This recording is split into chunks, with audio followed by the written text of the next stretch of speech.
और चलिए अब बात करते हैं महाराष्ट्र चुनाव की। महाराष्ट्र में योगी आदित्यनाथ के नारे बटेंगे तो कटेंगे की ऐसी धूम मची कि मुस्लिम वोट बैंक को एकजुट करने के लिए पॉलिटिकल डील करनी पड़ी और अब यही डील वोट जिहाद और धर्म युद्ध की फाइट तक पहुंच चुकी है।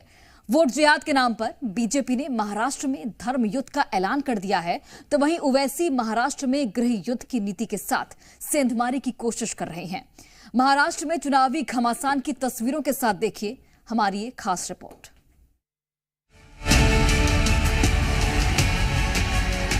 एक है तो सेफ है। वोट जिहाद का जवाब वोट के धर्म युद्ध से हमको देना है। ये एक की बात कर रहा है, हम अनेक की बात कर रहे हैं। ये लड़ाना चाहते हैं। महाराष्ट्र चुनाव में वोट जिहाद की चाल। महाराष्ट्र चुनाव में धर्म युद्ध का समय। महाराष्ट्र चुनाव में गृह युद्ध का बवाल। महाराष्ट्र की 288 सीटों के लिए शुरू हुए घमासान में जमीनी मुद्दे हवा और इन चार शब्दों ने चुनावी चकल्लस बनकर इलेक्शन कैंपेन को हाईजैक कर रखा है। योगी आदित्यनाथ के ब्रह्मास्त्र बटेंगे तो कटेंगे का इम्पैक्ट इस कदर हाई कि अब महाराष्ट्र चुनाव का पूरा फोकस वोट जिहाद और धर्म युद्ध पर शिफ्ट हो चुका है।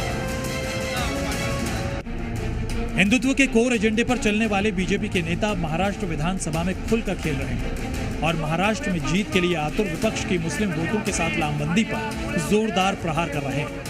औरंगाबाद में बीजेपी उम्मीदवार के लिए प्रचार करने पहुंचे डिप्टी सीएम देवेंद्र फडणवीस ने राज्य में मुस्लिम समुदाय की एकतरफा वोटिंग के चलन को वोट जिहाद का नाम दे दिया, तो साथ ही इसके खिलाफ जंग का ऐलान भी कर दिया। लोकसभेपासनं एक नवीन स्ट्रॅटेजी आखली आणि या धुळ्यामध्ये ते वोट जिहाद करतायत। वोट जिहाद आता मी तुम्हाला विनंती करण्याकरता आलोय। आता जागे झालो नाही तर नेहमी करता झोपावं लागेल। ही निवडणूक जागा होण्याची निवडणूक आहे। सनातन हिंदू धर्म की देवेंद्र फडणवीस ने एक रैली से वोट जिहाद पर चोट की, तो दूसरी सभा से वोट जिहाद के खिलाफ धर्म युद्ध का ऐलान कर दिया। पिछले चुनाव में वोट जिहाद देखा, एक प्रकार से उनके सारे धर्मस्थलों के ऊपर बैनर लगे, पोस्टर लगे, कस्में दिलाई गई और लोगों को वोटिंग के लिए बाध्य किया गया और कहा बस एक ही चीज करनी है, मोदी जी को हराना है। ये कहकर एक वोट जिहाद किया गया। वोट जिहाद का जवाब वोट के धर्म युद्ध से हमको देना है और अब कोई भी सोएगा नहीं, अब सबको मतदान के लिए जाना है। महाराष्ट्र में शुरू हुए इस वोट जिहाद और धर्म युद्ध की एंट्री की अहम वजह समझिए। दरअसल ऑल इंडिया उलेमा बोर्ड के इस लेटर ने महाराष्ट्र की पॉलिटिक्स को हिंदू बनाम मुस्लिम पर लाकर खड़ा किया और ऐसा इसलिए क्योंकि एमवीए ने उलेमा बोर्ड की जिन 17 शर्तों को माना उनमें कुछ सीधे हिंदुओं और हिंदुत्व से जुड़ी थी, जिनमें सबसे विवादित मांग है आरएसएस पर बैन की। दूसरी सबसे विवादित मांग है 2012 से 24 तक दंगा भड़काने के आरोपी मुस्लिमों की रिहाई। तीसरी मांग पैगंबर मोहम्मद के खिलाफ बोलने वालों पर कानूनी प्रतिबंध का कानून बने। चौथा, मुस्लिमों को 10% आरक्षण मिले। पांचवा, राज्य वक्फ बोर्ड को फंड जैसी 17 शर्तें।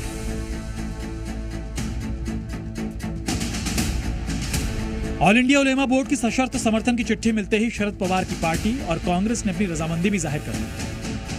साथ ही ऐसी शर्तों के बदले ऑल इंडिया उलेमा बोर्ड एमवीए को जिताने के लिए कैंपेन करेगा और इसी प्रचार की शुरुआत करते हुए मराठी मुस्लिम सेवा संघ ने पर्चे बांटकर बीजेपी के खिलाफ माहौल बनाने की शुरुआत कर दी। दावा है कि 400 एनजीओ कैंपेन में उनके साथ, यानी मुस्लिम वोट को पोलराइज करने की कोशिश शुरू हो चुकी है। यही वजह है कि महाराष्ट्र में वोट जिहाद और धर्म युद्ध पर घमासान शुरू हो चुका है। एक समुदाय के लोग भारी तादाद में आकर जानबूझकर महायुति के कैंडिडेट के खिलाफ वोट डालते हैं और उसको हराते हैं। इसी तरह इस बार भी ऐसा न हो, इसके लिए सम्मान्य मोदी जी हो, योगी जी हो या सम्मान्य मोहन भागवत जी हो, उन्होंने कहा है कि सभी हिंदुओं को एक साथ रहना चाहिए और यही देवेंद्र फडणवीस जी ने भी दोहराया है कि एक धर्म युद्ध है। फडणवीस साहब का बयान क्या दर्शाता है? वो धर्म युद्ध की तरफ ले जा रहे हैं इलेक्शन को। इलेक्शन एक मामूली प्रक्रिया है, मामूली अमल है, और उसको धर्म युद्ध से जो जोड़ देना कितना खतरनाक नजरिया है, कितनी खतरनाक सोच और विचारधारा की तरफ इसको ले जा रहे हैं फडणवीस साहब। जैसे जैसे महाराष्ट्र में चुनाव की तारीख करीब आ रही है, जुबानी जंग तेज होती जा रही है। कुछ दिन पहले पीएम मोदी ने एक रहोगे सेफ रहोगे का नारा दिया, तो संभाजी नगर में ओवैसी ने योगी और मोदी को जवाब दिया। आपको याद रखना है, एक है तो सेफ है, एक है तो ये जो बीजेपी आरएसएस की साजिश ये है कि पूरे महाराष्ट्र में उन्होंने ऐसे 100 उम्मीदवारों को खड़ा किया जिनका नाम उर्दू जबान से शुरू होता है, समझे ना। साजिश में मत आओ आप, ये एक की बात कर रहा है, हम अनेक की बात कर रहे हैं। ये लड़ाना चाहते हैं, एक के नाम पर सबको लड़ाना चाहते हैं। खबर यह भी आई कि संभाजी नगर की रैली में किसी महिला ने सवाल उठाया कि कौन संभाजी, कैसे यहाँ का नाम संभाजी नगर हो गया, जिसके बाद देवेंद्र फडणवीस ने ओवैसी को सीधे निशाने पर ले लिया। छत्रपति संभाजी नगर,